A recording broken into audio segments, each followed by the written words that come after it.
Wani pawaka siking guna cahana lena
Igra kang bala tumingal acampa samya medal lilir kandhet wileting kanda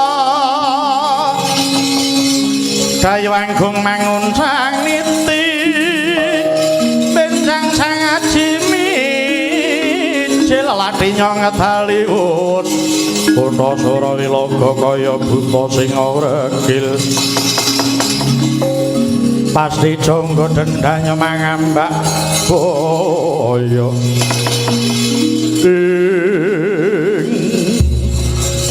ngawulan nuwun Ki Lurah Nyai Lurah ingkang nimbali jateng para yaksa kula pun cengkang Puspanala nyadong dawuh semanten ugi kula pun kelantang mimes nyadong dawuh kula pun gendir penjalin nyadong dawuh kula pun yudha puspita nyadong dawuh nadyan kula semanten ugi Nyi Lurah kula dremba maha nyadong dawuh kula pun pedhut segara nyadong dawuh kula pedhut Bantala nyadong dawuh kula pun kala murka nyadong dawuh nyadong dawuh Nyi Lurah kula Waruta nyadong dawuh kabeh wae para yaksa kang padha ndak klumpukake dina iki utamane sira Cengkong Puspanala kang minangka dadi tuwangganing para yaksa kang ngedhep dina iki ngertenono lamun to dina iki mban kepet mega nampa duka saka sinuwun Prabu Baka ya sinuwun Prabu Gajah Kalawerku lajeng perkawis menapa perkarane Demangi Jrapa kang ngrandat nggone pasok dar kunjuk marang sinuwun Prabu Baka kudune Demangi Jrapa dina iki wis pasok beras sak grobak lawuh menungsa siji kang minangka dadi daring sinuwun Prabu Baka nyatane nganti ndak sepasar durung pasok daharan. Kepet mega kang nampa duka. Mula dina iki sira kabeh ndak kelumpuk kaya ndak kanthi ngepung marang Demang Manahilang utawa manang desa Manahilang. Kuwi gati merjaya Demang Ijrapa. Lamun dheweke ora bisa ngaturake dari sinuwun, aja ndadak briben-briben Demang Ijrapa sak kulawarga diseret dipasrahke marang Sinuwun Prabu Gajah Kalawerku. Nuwun inggih ngestaking jawuh Nyi Lurah. Kemarengipun bidang bincang menapa? Besok dadak ngenteni nyobok. Ora ketak sambung obor cok ing rambatan pundak. Budal dina iki tulaten kaya tuwa burung nggone bakal mikat manuk. Nuwun inggih sendika.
sajroning kewuh mandika dongon selang pedhangipun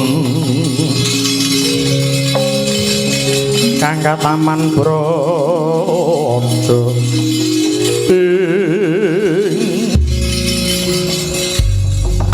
ora pangling iki demangi Jrapa inggih Nyi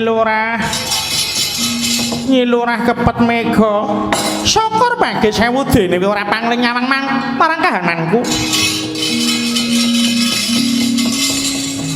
kowe arep menyang endi kula badhe sowan wonten ngarsanipun Sinuwun Prabu Baka apa kowe wis entuk gawe ngerteni ana wektu dina iki kowe sak kulawarga kang ketiban kewajiban mujudake daraning Sinuwun Prabu Baka ya kuwi beras sak gerobak lawuh menungsa siji. Ning sebab apa nganti dina iki kowe durung pasok daran kunjuk marang Sinuwun Prabu Baka? Inggih. Atur wuninga Nyi Lurah. Mila kula ngantos randhak sepeken nika panjen saestu kula sampun mboten anggadhahi menapa-menapa malih kula babar blas mboten gadah harta kangge tumbas uwas kalian menungso ning yen kowe durung bisa masuk daran mongko dina iki kowe bakal sowan marang negara Kacakra ora wurung kowe bakal nampa bendu malah yen bisa malah kowe uga bakal didhar dening Prabu Baka menika keleresan mila kula sak anak dalase mah kula badhe sowan wonten negari Kacakra minangka leliru anggen kula dereng saged tumbas uwas kalian tiyang kunjuk wonten ngarsanipun Prabu Baka kula sak kulawarga sampun sumpah sayek saeka kapti kula kepengin pejah namung pejah kula dadosa srana daharanipun Sinuwun Prabu Baka Patopet yen pancen mengkono pancen wis tok jarak lan tok ningati aja ndadak kesuwen ayo dina iki sira bakal tak bondo tanganmu tak aturake marang Sinuwun Prabu Baka murang tata patrapmu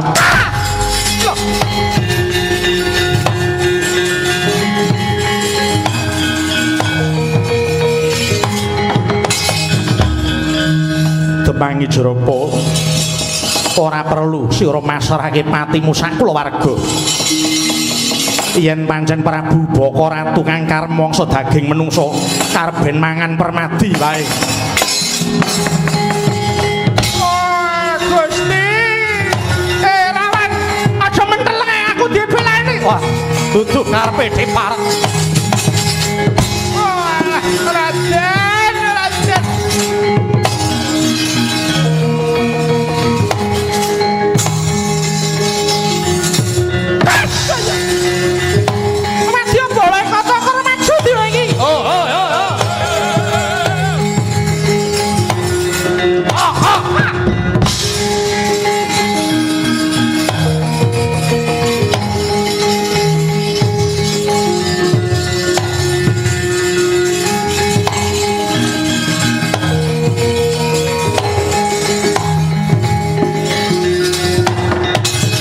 Buta Pandhawa tata katiwisaya Indriyaksa Sara Maruta Pawana Bana Margana ana satriya bagus manuh-wani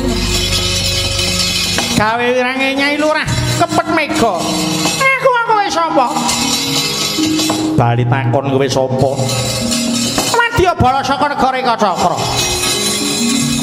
Cengkong Puspanala kang dadi percekaku alek kowe sapa iki wong Karang Pradesan Manahilan aranku Permadi dasar para nyata ayo endi demangi Jrapa kelakon tak rangket tayane ora sah golek sing ora ana Permadi kang bakal ngladeni apa sing dadi kekarep oh leno pangino serampat ilang nyawamu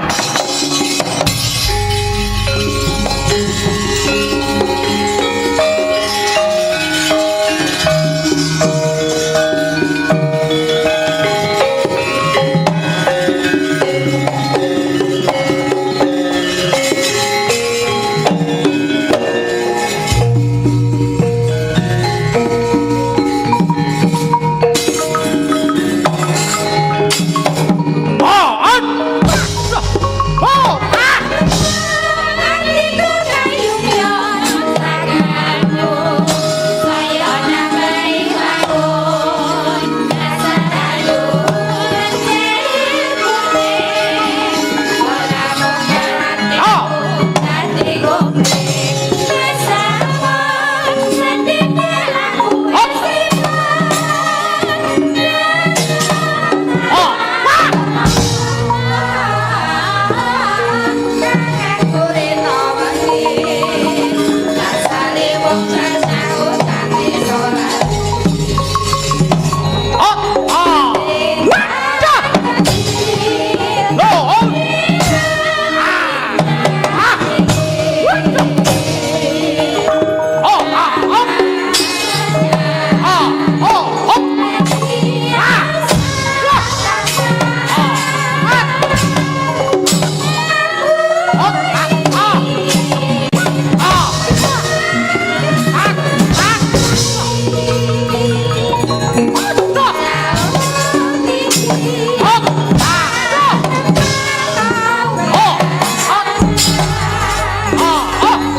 Daraku kroyok cakil pirang-pirang. Kae buta pirang-pirang maju meneh. Aku ora trima. Ayo. Mara kene maju Petruk sing dadi mungsuhmu. Ayo aja kok ana rembug. Mara maju rene kowe arep ngopo? Sak gendingmu tak ladeni. Lakon gaglak lima konangan Petruk pelathok bendho ndasmu ora mati aja takon dosa.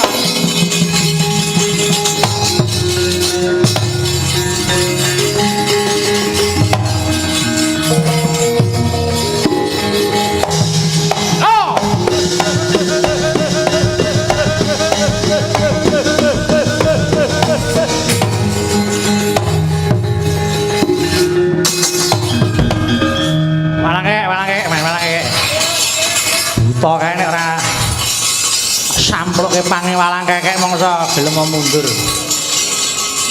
Ayo. Aja kian rembug maju rene ya rembugan sik ora ambekan wedhus iki. Oh, wayang ora entuk omongan.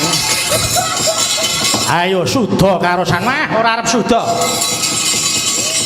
Asat keringet wah ora arep asat. Gaglak lima mah lele ngopo kowe mangsa doyano. Aku ning corona masa kowe gelem nyedak. Oh ya wis. Ora dene Mas Gorene. Ora sida ora perang lho. Sampluk malah kek sumyur ndasmu kowe.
Hop, ayo pencak dor, ayo.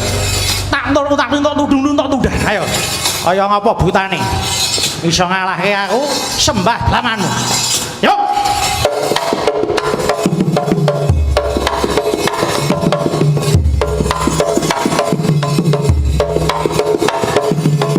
Hop. Ketipungnya ndi ora neng? Minjali, tung. Nah, ngono, ayo melek kabeh. Nah, ngono. Ayo, Jiro lu.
Orang puluh barang sih neng wong orang nganggo apa-apa.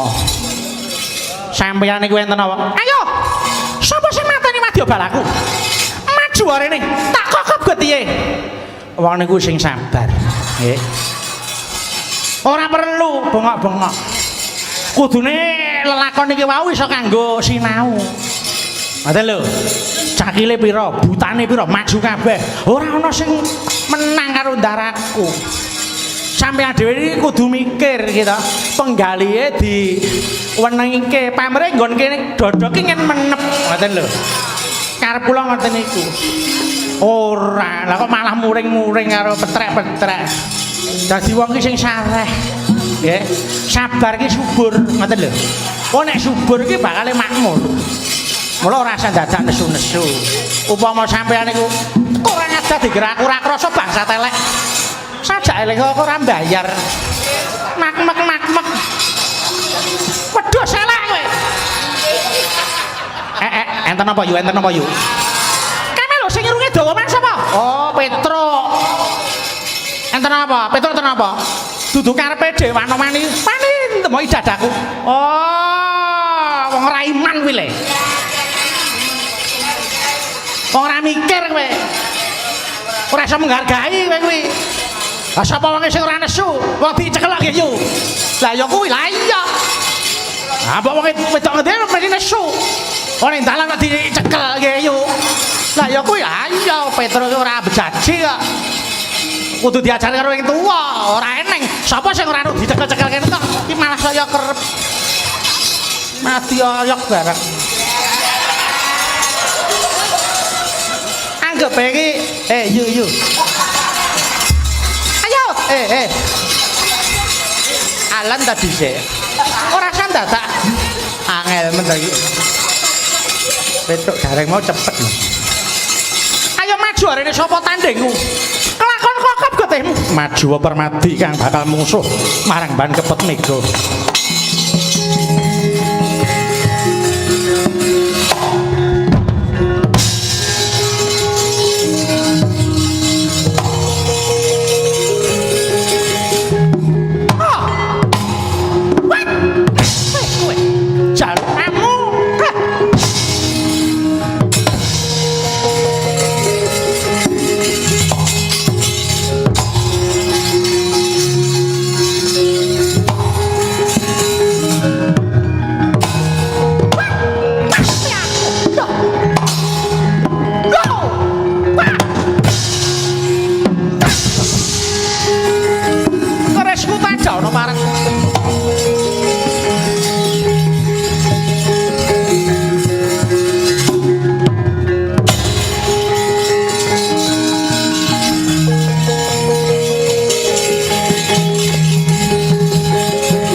Cobanan.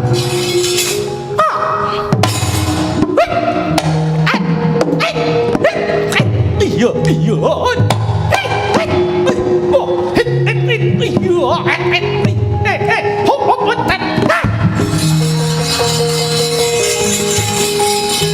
Senang aku mburi. Tiang.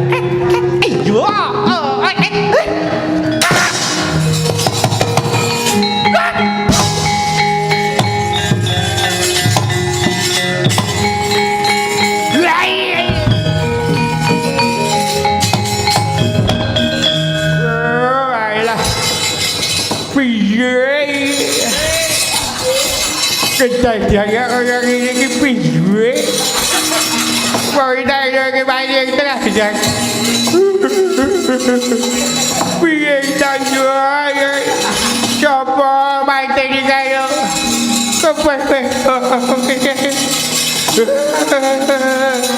Ya aku maju, aku main dari sini bayar.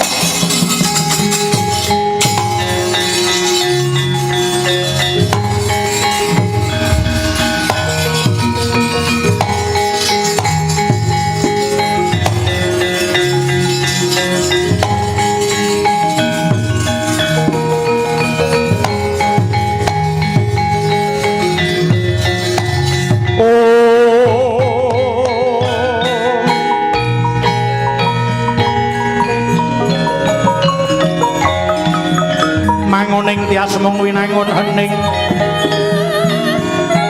manungsung ing nala musik kewala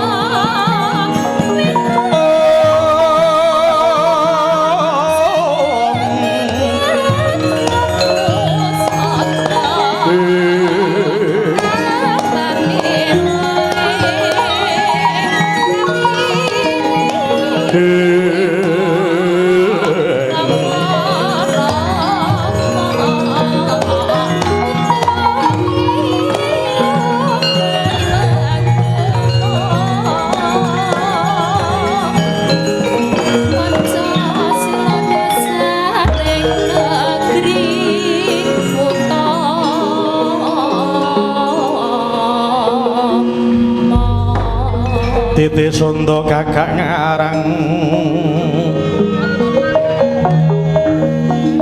Titi Yoni kapan mongso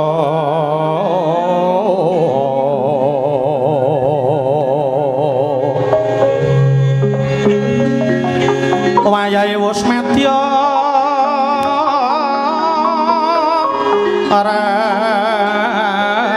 Ratri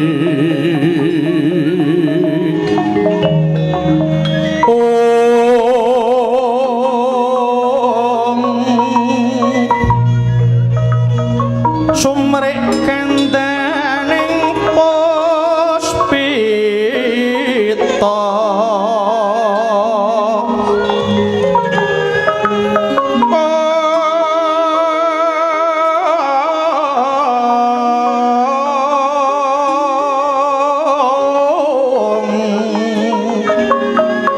yor lintang ing gegono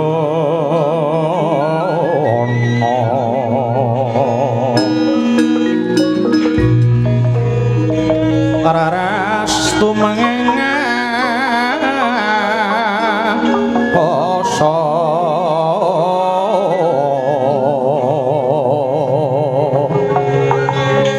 masung sudi paring mangesti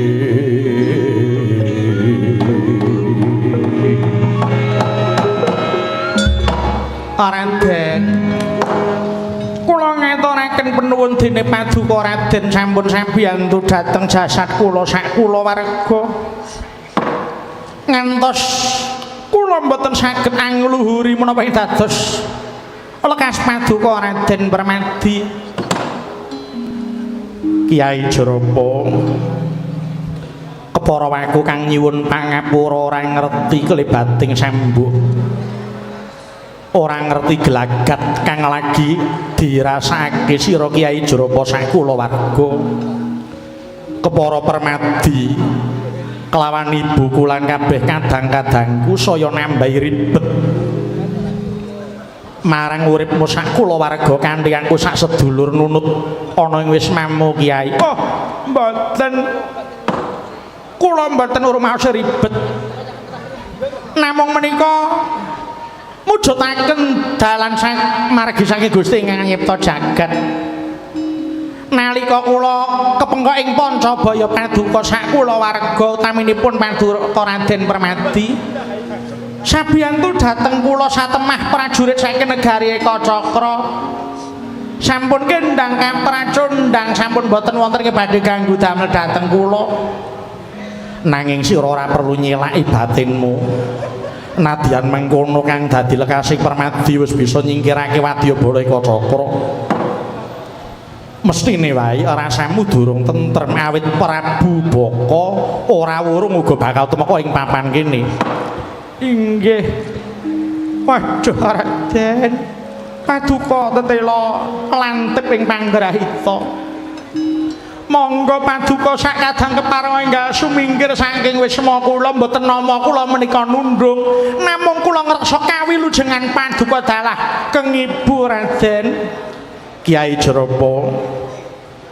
Sira mau matur ana ngersane Kanjeng Ibu lamun to Pandhawa kuwi uga tok rengkuh kaya kula wargamu dhewe. Inggih, lair batos kula ngrengkuh paduka miwah keng Ibu kados dene keluarga piyambak. Yen sira wis ngucap kaya mengkono, tegese ribete Kiai Jeropo kuwi uga dadi ribeting Permadi. Menawa Prabu Baka tumeka papan kene, Permadi ora bakal mingkuh, ora bakal mundur. Paribasan nyawa bakal tak totohake waton nglabuhi marang bebener. Aduh, Raden. Menawi tetela mekaten kula ngaturaken panuwun semanten pangrengkuh paduka Raden Permadi kaliyan kula. Menawi ngaten monggo Raden kula dherekaken semene saking sawetawis. Ayo bebarengan nyeketi marang wismamu. Lamun to dadi apa-apa Permadi ora bakal mundur. Monggo kula dherekaken ilir-ilir.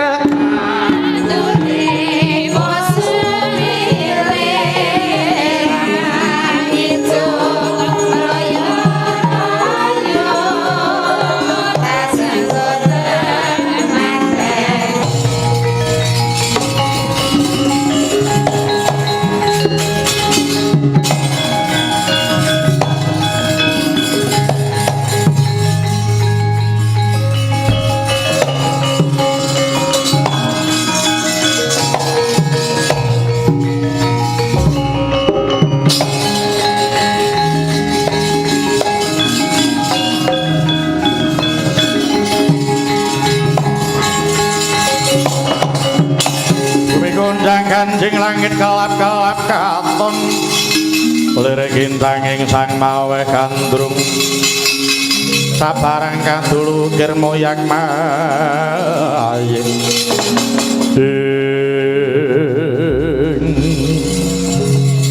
Kiai Jeropo wonten dawuh Sang Ratu Jimat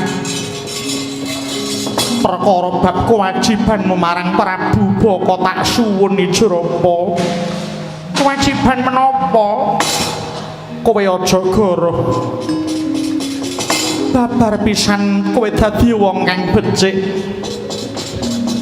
sejatine sira Jrapa duweni bab kang wigati nanging lumantar anakku Permadi kang wis matur kelawan jenenging Suni Jrapa aduh sejatosipun bab kewajiban kula kalian Prabu Baka menika perkawis kula Gusti Putri mila ingkang menang ngrampungi nggih namung kula dalah kula warga kula piyambak paduka menika tamu kula sampun ngantos tumut kebobotan perkawis menika aku ora maido yen to pancen mengkono kuwi tata kramane wong didayai nanging sira tak elingake nalika kowe nampa tekanku sira wis matur dhewe yen to wis mamu iki tok pasrahake marang aku tegese kowe sak anak bojomu wis nganggep kula warga marang aku langkar mekaten pangrengkuh kula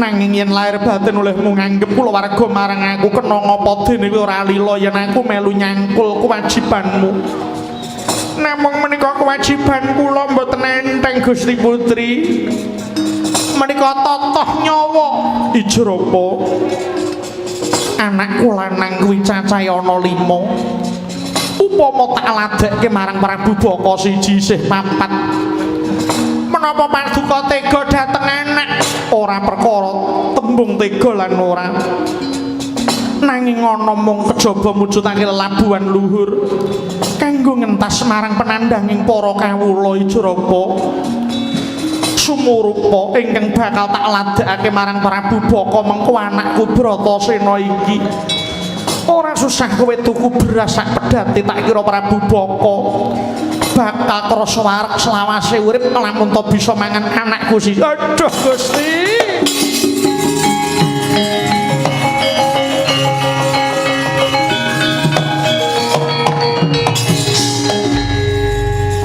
sampun mboten saged ngluhuri dawuh paduka malih kula namung saged ngaturaken penuwun sumangga ing kersa paduka Sang Suputri saha kula sak kulawarga sanget ngaturaken penuwun Sang Suputri dedalane guna lawan sekti kudu handhap asor kudu handhap asor Bratasena gondhe ibuku apa wis ana mulunge Resi Jrapa nggih Bratasena gondhe ibuku iya Resi Jrapa banget ing panarimaku dene kowe wis lila kewajibanmu tak sangkul ya kanthi rilamu kuwi wis urun mulang marang aku sak sedulur kang anjok marang kautaman ketitik ora ketang mung sak kulungsu aku meludu inggih Raden prakersa paduka mekaten saderengipun paduka kula dherekaken wonten ing negari Kacakra Sang Suputri menapa wonten kepareng paduka menawi kan putra badhe kula bumbani rujak rumiyin ingkang dados pekaremanipun Prabu Baka mangsa bodho lahir batin aku masrahke anakku ning ngersane Gusti kang nyipta jagat yen anakku wis pinestiti nimbalan mbok menawa iki dadi dalane ewadene ora tak kira Gusti kang nyipta jagat bakal ngayomi marang anakku Bratasena wis kono ngger manut marang Resi Jrapa monggo Raden kula dherekaken badan paduka badhe kula borahi bumbu rujak ya manut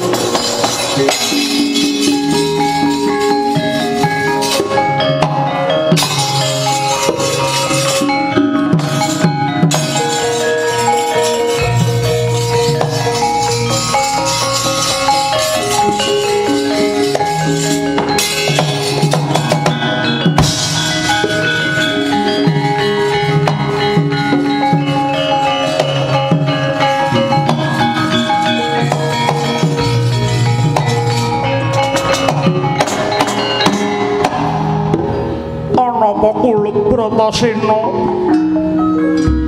dene pun ibu sira punji gondhe ibuku selawase aku dadi anakmu ora iso nyembah ndodhok kaya liyane. Ya kanthi kundi buku tak kunci tampan ana sembahku. Yen aku menang tanding karo Prabu Baka, tegese aku isih bisa bali urip kumpul karo kundi buku.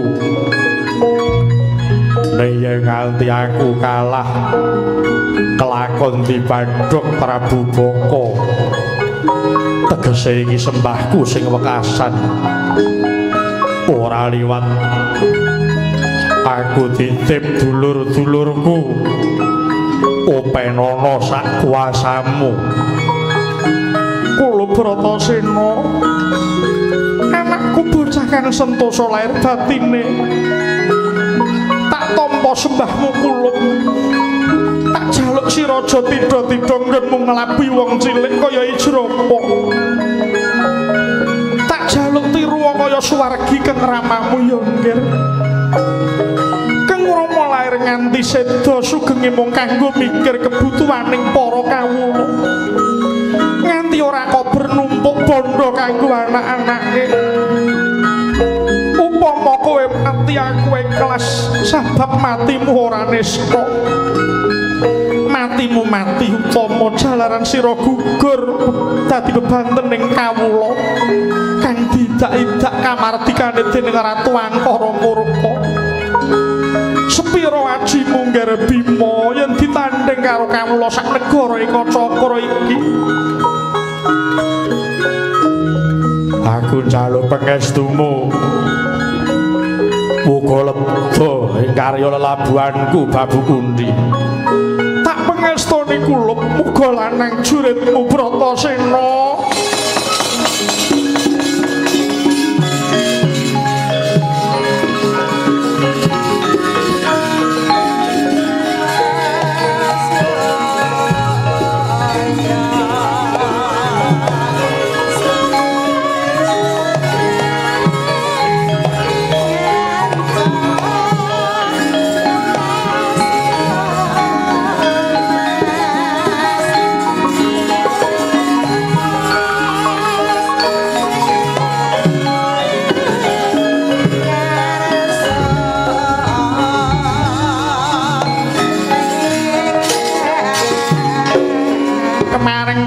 Pamit sang Sumutri. Iya Ijrapa,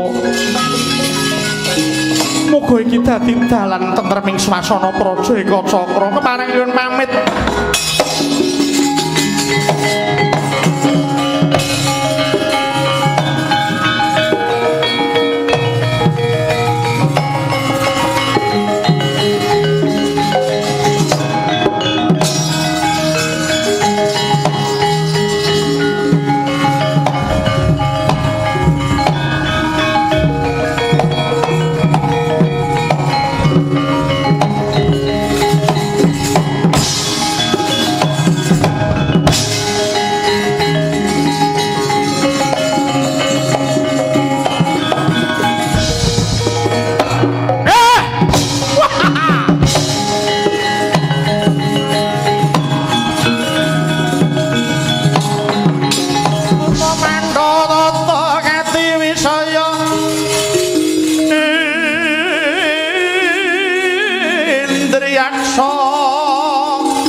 Maragana Samirana lan Warayang Panca Bayu wisian pagulingan 5.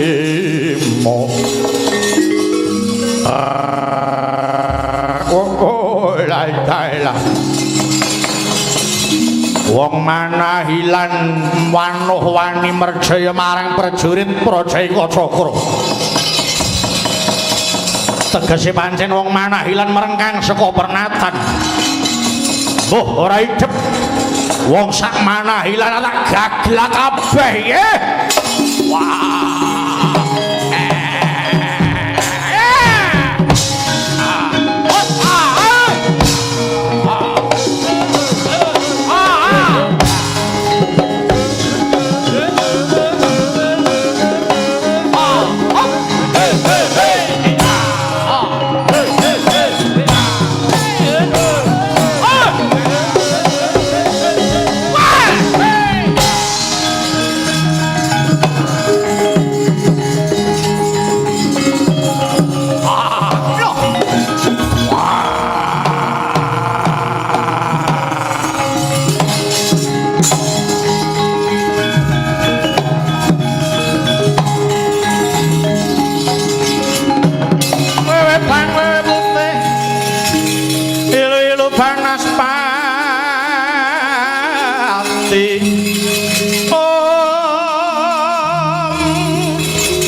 peri parayangan serangkong gendong warudaya klek-klek balungan tanda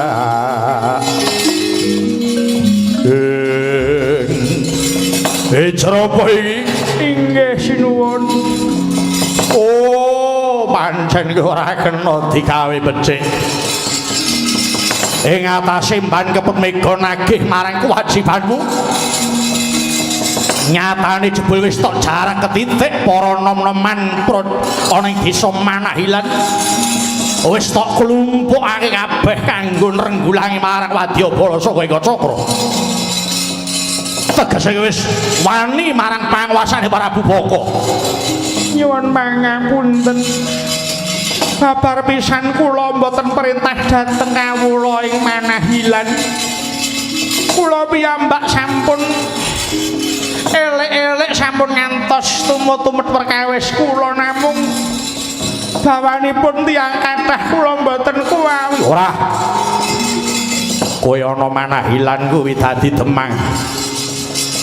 Mula apa kang tok kandhake mesti turut marang kabeh para kawula. Hei Cerowo. Ayo piye kewajibanmu? Piye kewajibanmu nggonmu pasuk dahar marang jeneng ingsun? Inggih sinuwun. Minangka tandha bekti kula badhe ngaturaken daharan ngundhuk paduka sinuwun namung nyuwun pangapunten. Gandeng kula menika mboten gadhah arta kangge tumbas uwes cekapipun namung tumbas tiyang. Kula sampun kasembadan tumbas tiyang inggih wingking kula menika. Wis tuku menungsa sing ana mburimu kuwi. Inggih. Menika kunjuk paduka sinuwun Prabu Baka. Oh la dalah. Yen nitik kahanane gedhe dhuwur. Awakane sedet. Wah, pupune ketok seger. Oh, yen to aku bisa mangan menungso iki nadyan to ora nggo beras sak grubak tak terus bisa mareki weteng ing Prabu Baka. Mila menika lare menika sampun kula borahi bumbu rujak ingkang dados kremenan paduka sinuwun. Ya. Yen pancen ngono tak apura sing dadi kelumputanmu. Sumingkira aku bakal mangan pawongane iki. Monggo. Monggo kula pasrahaken dhateng paduka sinuwun Prabu Baka.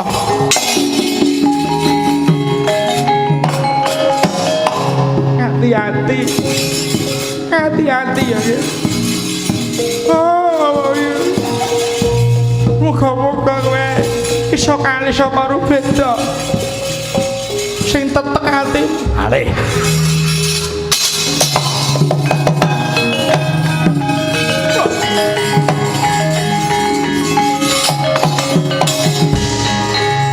Wah, bareng ngadeg malang kadak. Etok gagahe. Pawongan. Jenengmu sapa? Bratasena. Kowe Prabu Baka. Iya. Saksuwene aku dadi ratu ning Prajaika Cakra. Saksuwene aku tilik ana ing tlatah Manahilan, aku durung ngerti pawongan sing kaya kowe. Pancen aku dudu wong Manahilan. Aku dudu wong Manahilan. Oh ngono iya. Apa kowe saguh dadi panganku? Aku ora bakal mingkuh. Yen pancen ngono mapano tak tadah cara mangsa. Mangko dhisik. Yen pancen wis niat arep mangan Bratasena, aku duwe penjaluk. Apa penjalukmu? Tak jaluk nggonmu mangan aja ana kene. Lah terus nang endi? Golek nggon ngendi arep mangan? Aku njaluk tok pangan nanging mapane ana alun-alun. Kabeh kawula saeka Cakra kinen padha nyawang nggonmu mangan aku ana ing alun-alun. Wah. Kowe dian. Adate wong mangan iki ndelik-ndelik lah kok iki malah njaluk dipangan ing alun-alun. Ya, alun-alun lor apa kidul sakarepmu. Bagune aku njaluk paseksen wasahe Kacakra. Oh iya. Sadurunge kowe mangan aku. Tumenga ing akasa tumung kula Ibu Pertiwi. Njaluk ngapura karo sing gawe urip. Malah meden-medeni. Ana pangan arep dipangan kok malah meling sing mangan. Wis bangun ayo. Aku gelem tok panganing Turutana penjaluk kowe awekasan yo ayo tut mlaku jantraku tak larak ning alun-alun kowe wah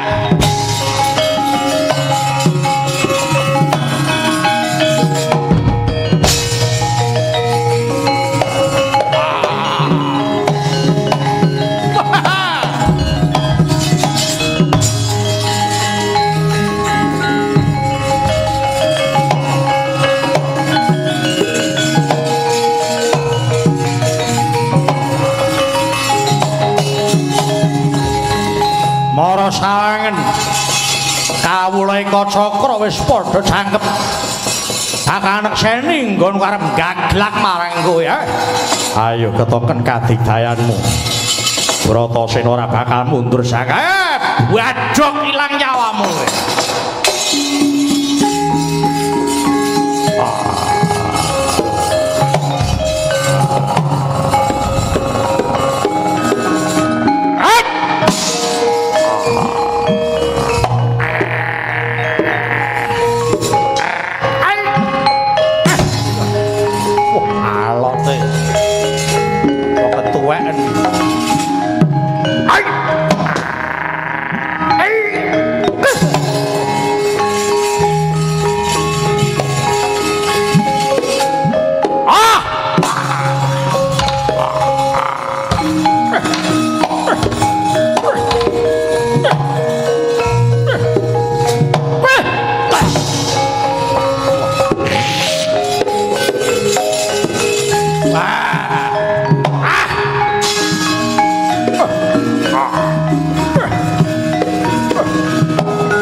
biar ora kowe saiki. Ayo. Andene nek urip kok sapa-sapa dipangan. Ora nyawang sing dipangan ki sapa? Mau butuh golek lega wae. Modal-modal usesmu. Ayo bedah wetengmu Ratu Angkara Murka. Unjuk syukur ngersaning Gusti kang nyipta jagat matur nuwun Raden. Dene paduka Raden sampun merdikaken kawula Ika Cakra. Utaminipun wonten ing dusun Manayan monggo kula kanthi kundur mawon Raden.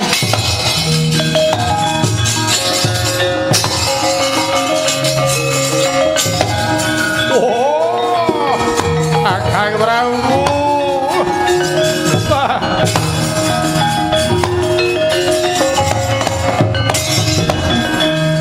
Kakang Prabu Boko kowe ndisi aku Kakang Prabu aku kadangmu Kirmira ya Kakang Prabu Boko gugur sing mateni penenggak Pandhawa jeneng Bratasena manut kabar kang tak tampa iki bakal tak eling-eling selawasku urip Kakang Prabu Boko tekaning pati aku sing dadi ratu.